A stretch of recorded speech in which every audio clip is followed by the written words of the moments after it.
Pronto. Editar para você aqui. E Amém. fica à vontade. Queremos ouvir o Senhor através de você aí. Amém, amado. É muito bom estar com vocês também. Neste momento eu estava ouvindo o João ministrando, e me veio aqueles momentos saudosistas. Eu lembrei quando eu conheci o trabalho, né? Quando a gente teve uma proximidade maior do trabalho em Campinas, quando ainda eu, João, Ademir, a gente revezava para ir, de vez em quando, pregar em Campinas. E me veio, assim, aquele momento saudosista de lembrar como Deus foi misericordioso para conosco. Como Deus é bom, né? Às vezes a gente tenta fazer, ou tentar ligar, fazer uma ligação, uma aliança humana, e nem sempre a gente é bem-sucedido nas coisas que a gente faz. Mas quando Deus faz uma aliança com a gente, e faz uma aliança entre nós, Ele tem o controle de todas as coisas. Eu louvo a Deus pela vida dos irmãos, eu sei que algumas pessoas novas chegaram à congregação, mas a história que Deus escreveu, que está escrevendo, jamais será apagada, né? De lembrar daqueles momentos, lembrar o tempo, como nós desfrutamos de comunhão, como o Espírito Santo foi presente, como muitas coisas que a gente não tinha compreensão, não tinha revelação, e o Espírito Santo foi nos agraciando, como o João falou, pela sua própria graça, pelo seu próprio poder, foi trabalhando nas nossas vidas, e graças a Deus nós estamos aqui hoje. Sabemos que muitas das coisas que nos aconteceram, algumas não cooperaram para o bem de todas as coisas, algumas, né, foi maravilhosas, e a gente tem que se alegrar nas coisas que Deus fez. Eu louvo a Deus por esse momento de estar com os irmãos, de rever os irmãos, de lembrar desse tempo em que nós estávamos juntos, talvez, né, um pouco antes ainda ali, quando nós batizamos aquele grupo, daquelas 40 pessoas ali. Eu lembro quantas coisas Deus fez nesse trajeto. E é bom poder estar aqui depois de tantos anos, né? Estar aqui, relembrando e continuando, sabendo que Deus não parou. Deus não parou. Ele continua com toda a expectativa em nós, confiando em nós, sabendo que nós vamos estar fazendo aquilo para o qual Ele nos chamou, no qual Ele nos ensinou. Eu louvo a Deus pela vida de vocês, e é muito bom poder estar aqui. Chico tem sido um companheiro, né, um companheiro, amigo, onde a gente tem aprendido junto, e isso me alegra, né? Alegra poder estar junto com vocês, e sabendo da onde vocês têm recebido a palavra do Senhor, de como Deus tem atuado através da vida de vocês. Amém? Vou falar muito, não, senão eu vou chorar aqui. Mas, assim, que Deus colocou no meu coração para repartir com os irmãos nessa noite, diante de toda essa situação que nós estamos vivendo. Nós estamos vivendo um momento muito difícil, um momento muito complicado, que nós não imaginávamos passar por isso. Que a gente imaginava outras coisas, né? Principalmente quando nós ouvimos falar que aproxima a volta de Jesus, Jesus está próximo, e a gente fica naquela expectativa, né, da volta de Jesus, das coisas acontecendo, e muitas vezes a gente não imagina que a gente possa passar por tantas situações adversas como nós estamos passando. Mas a situação adversa, as crises que nós enfrentamos, ela, de uma certa maneira, ela nos ajuda a compreender e a entender as coisas do reino. E nós estamos vivendo um momento em que, me parece, na interpretação minha aqui, me parece que nós não estávamos tão espiritualmente firmados da maneira como Deus espera.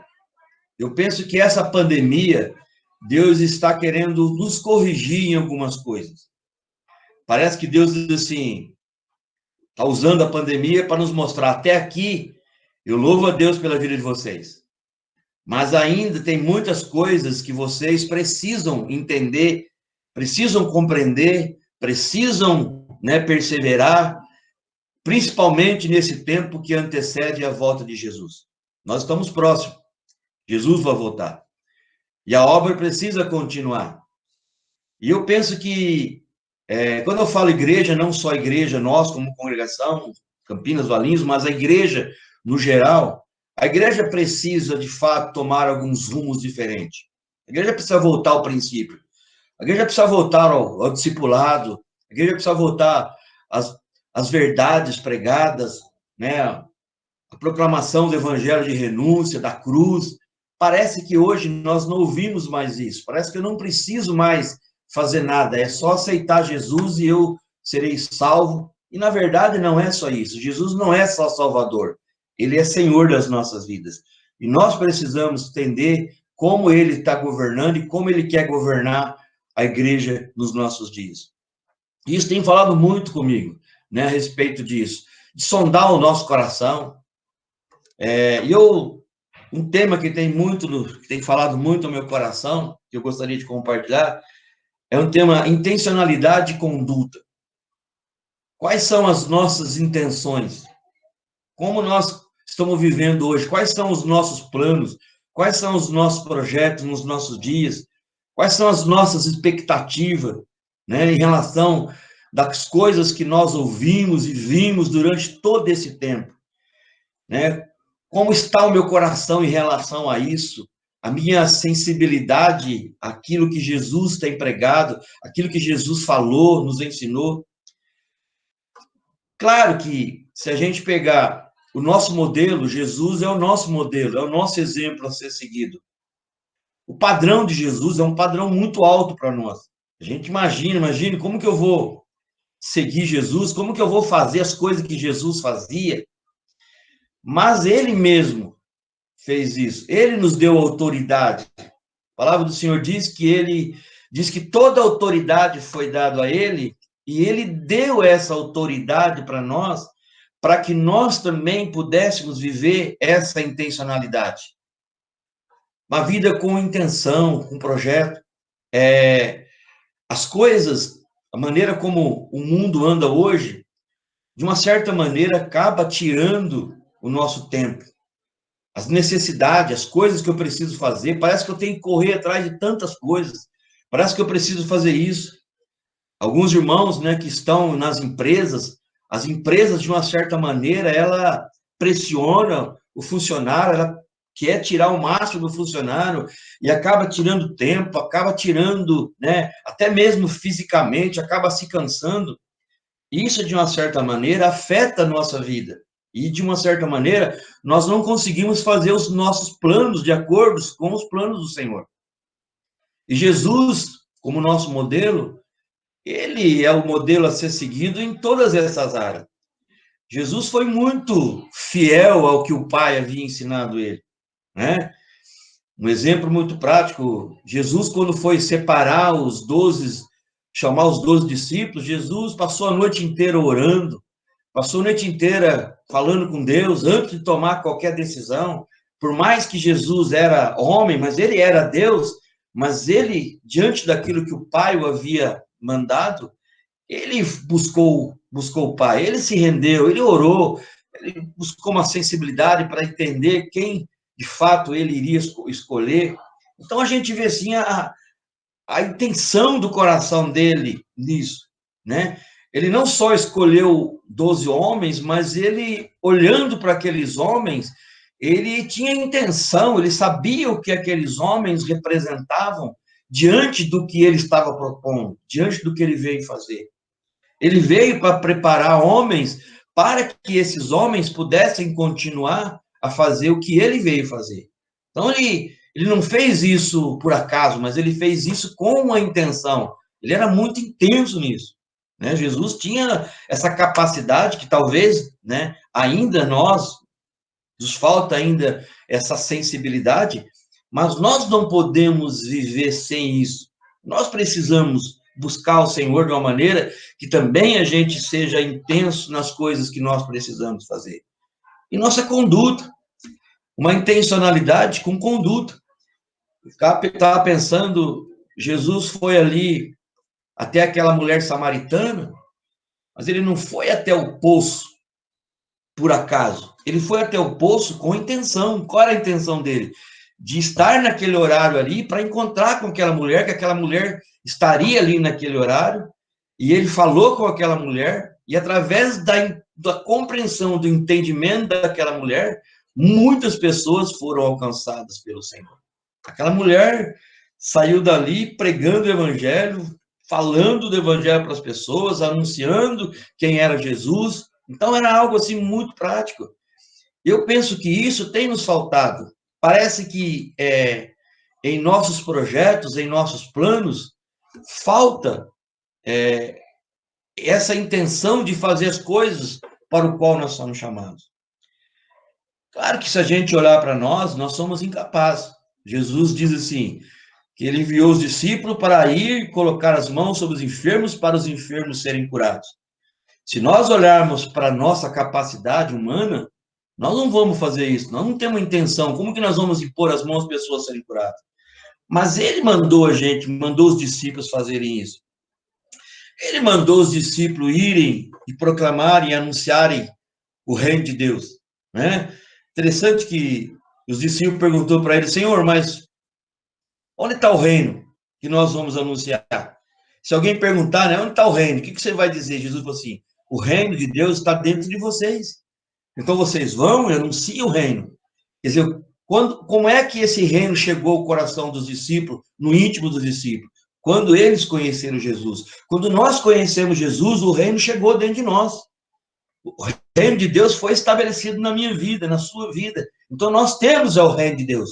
Significa o quê? Que a minha vida agora faz parte do reino. Por isso que Jesus ali em Mateus 6,33, ele diz assim, buscai, pois, primeiro o reino de Deus, e todas as outras coisas serão acrescentadas. Buscar primeiro o reino de Deus e a sua justiça, e todas as coisas serão acrescentadas. Por que buscar o reino daqui para frente? Porque o reino já estava estabelecido dentro de cada um dos discípulos. Como o reino está estabelecido dentro de mim, dentro de você, na vida dos nossos filhos, aqueles que se entregaram totalmente a Jesus, o reino de Deus chegou até nós, está dentro de mim. Eu preciso, isso é coisas que a gente tem que se alegrar com isso. O reino chegou. Eu não preciso mais viver de qualquer maneira. Não, eu tenho algo que me satisfaça, que o reino de Deus que está dentro de mim, eu tenho prazer nessas coisas, eu encontro alegria nessas coisas. Hoje nós estamos vendo como o mundo está caminhando, né? Por que nós conseguimos fazer uma interpretação do mundo, das coisas desse mundo e das coisas do reino? Porque nós temos o reino, porque se eu não tivesse o reino, eu não conseguiria fazer uma interpretação. Então nós estamos vendo, por exemplo, a maneira como os políticos estão governando, os governantes estão governando. Nós estamos vendo que eles estão fazendo tudo errado. O coração deles está errado. Por quê? Porque nós temos o reino. Nós conhecemos o reino. Então nós conseguimos fazer essa interpretação. Mas precisamos entender que viver no reino é mais do que simplesmente estar dentro dele. É praticar. Eu acho interessante quando Jesus está ali, logo depois de pregar o evangelho para a mulher samaritana, é interessante que os discípulos perguntou, logo depois o discípulo perguntou para ele, em João 4,31, né? Ele fala assim, nesse inteirinho os discípulos lhe rogavam, dizendo, mestre, come. Mas ele disse, uma comida tenho para comer que vós não conheceis. Diziam então os discípulos uns aos outros, ter-lhe-ia, porventura, alguém trazido o que comer? Então Jesus disse, a minha comida consiste em fazer a vontade daquele que me enviou, a realizar a sua obra. Não dizeis vós que ainda há 4 meses até a ceifa? Eu, porém, vos digo, erguei os vossos olhos, pois os campos já branqueiam para a ceifa. O ceifeiro recebe desde já recompensa e entesoura o seu fruto para a vida eterna. E dessas desarte de alegram de erguer. Só.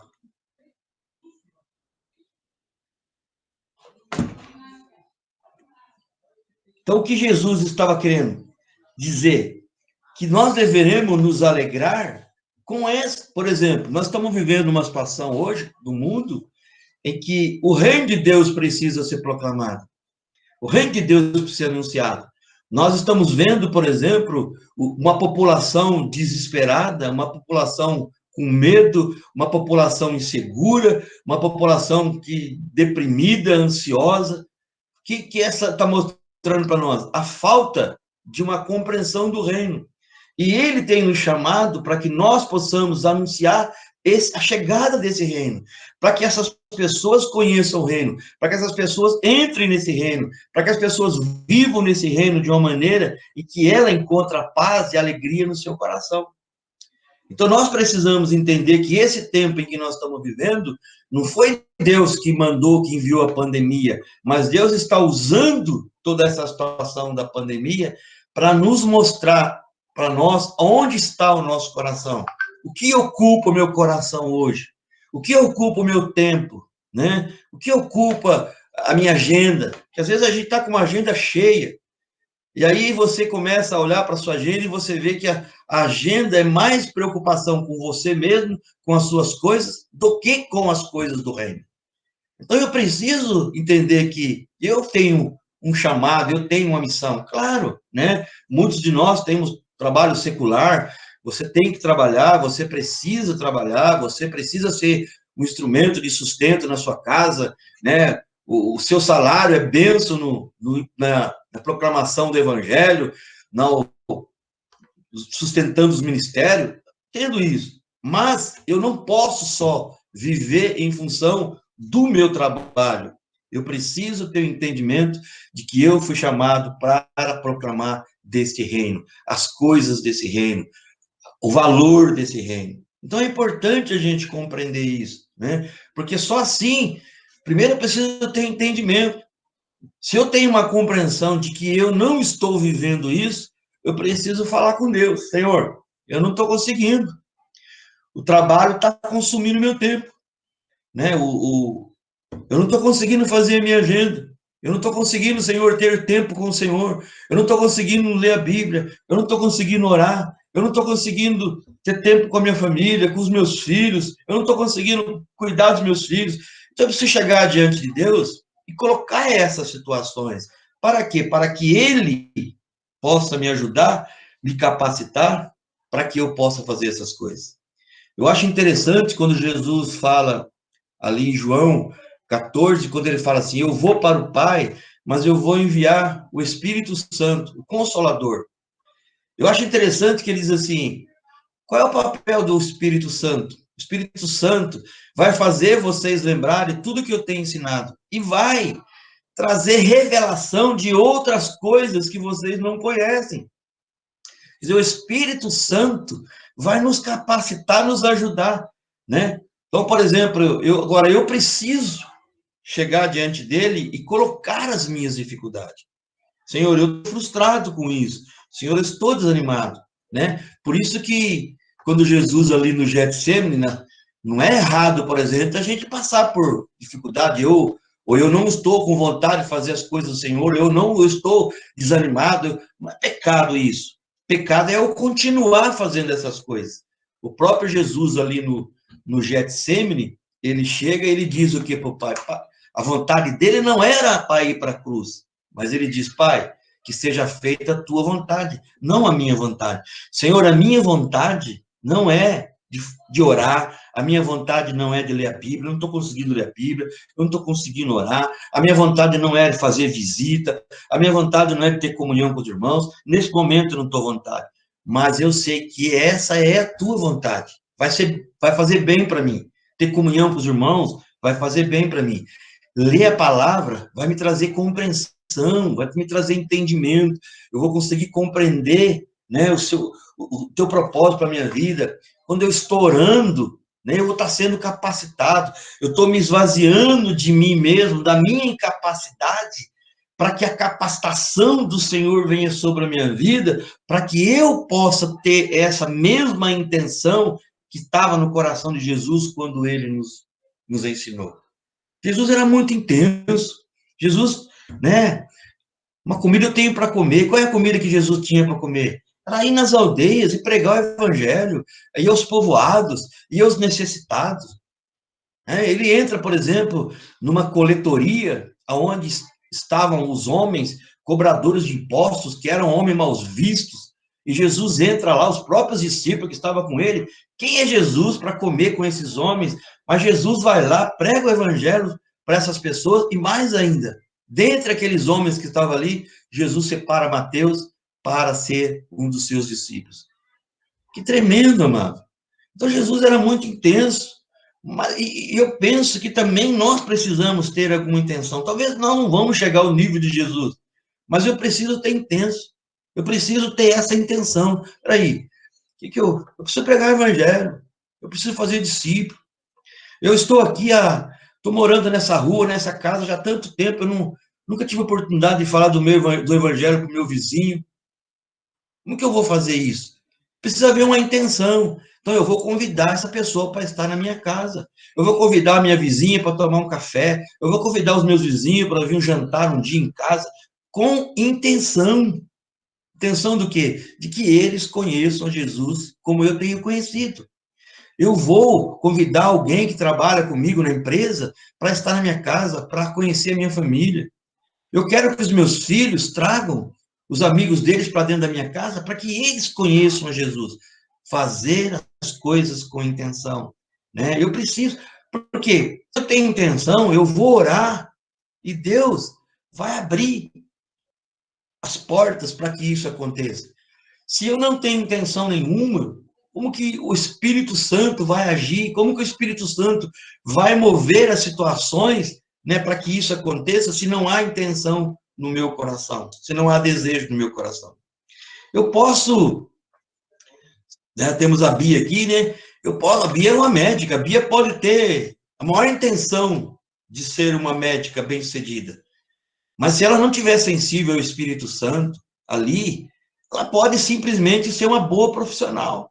Mas a partir do momento que ela está ali, sensível ao Espírito Santo, com uma boa intenção de testemunhar, o próprio Espírito cria uma situação ali no consultório, no hospital, na clínica, para que a Bia seja esse instrumento do Senhor. Se eu estou, por exemplo, na empresa, né? Às vezes a gente sabe, por exemplo, que hoje você vai para as empresas, as pessoas, às vezes, até proíbem você de falar do evangelho. Mas se eu sou uma pessoa com uma boa intenção, se eu estou orando, o Espírito Santo cria oportunidades para que ali eu possa falar e testemunhar do evangelho. Mas nós estamos chegando num tempo em que tem muitas pessoas desesperadas, e Deus não está contente com isso. Deus não está contente com o desespero dessas pessoas, da ansiedade das pessoas. A gente sabe, por exemplo, que quando Jesus morreu naquela cruz, ele morreu por nós, graças a Deus que nós conseguimos entender isso e estamos aqui. Mas tem pessoas que ainda não entenderam, e que ele nos chamou para que nós possamos ser testemunho, para que essas pessoas conheçam a Jesus.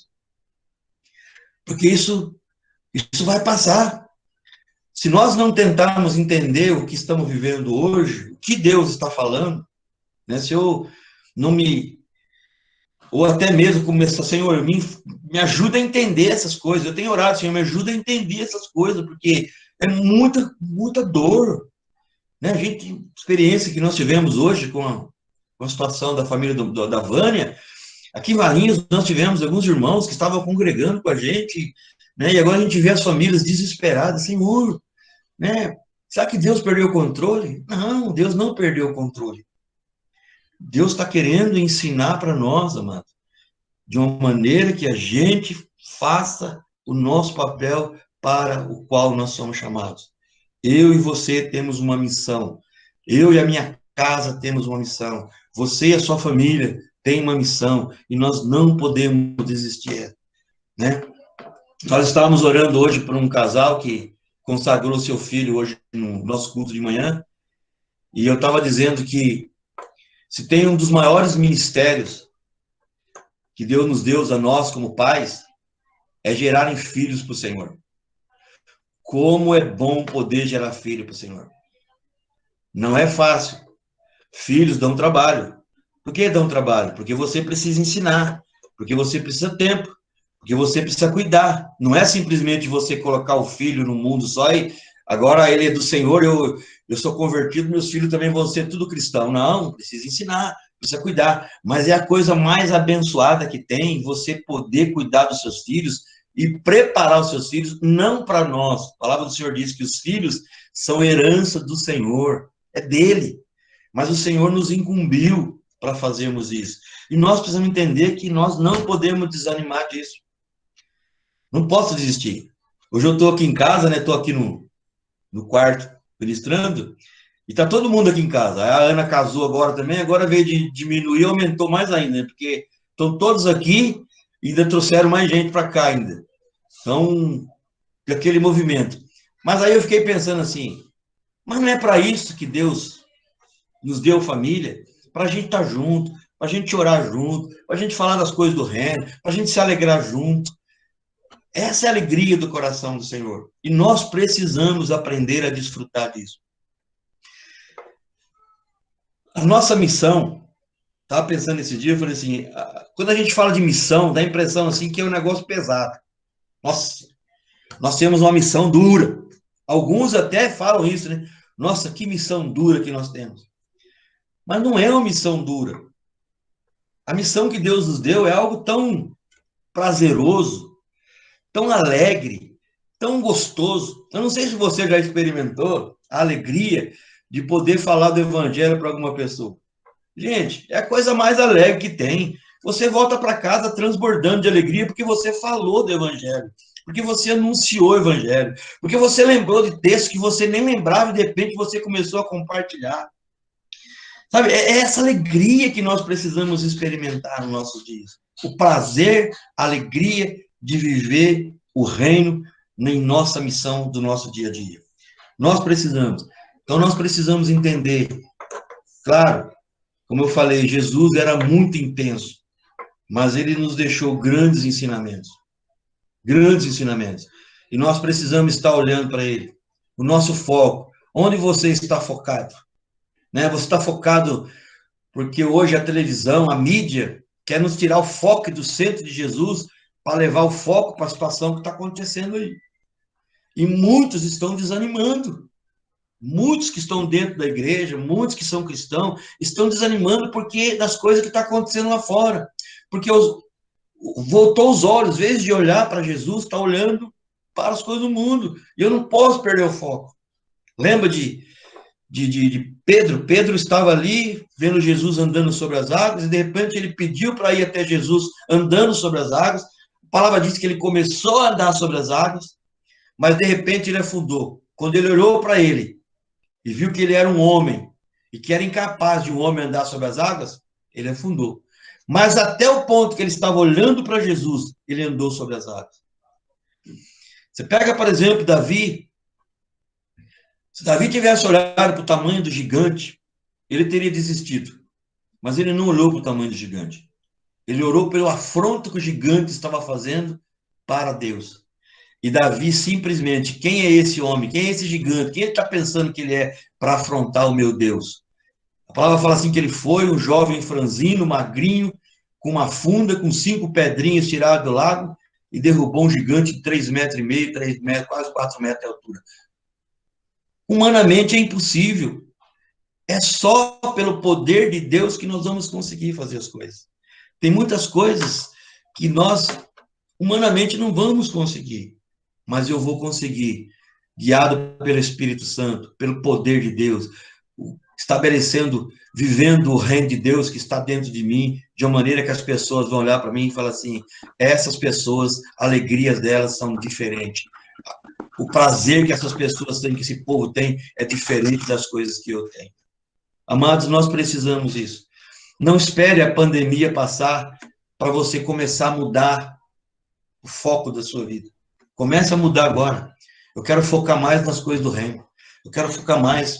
Eu não sei se o tempo vai passando, a gente vai ficando mais velho, e parece assim que a gente vai vendo que o tempo para frente é menor do que já foi, que passou, e a impressão que tem é que a gente se torna mais sensível e a gente vai entendendo algumas coisas. Coisas que a gente não entendia, né? Tempo atrás, a gente começa a entender agora. Então, nós precisamos compreender isso. Eu preciso. O que precisa mudar na minha vida? O que se precisa mudar na minha casa? meu relacionamento com a minha esposa, com meus filhos, o relacionamento com as pessoas que estão perto de mim.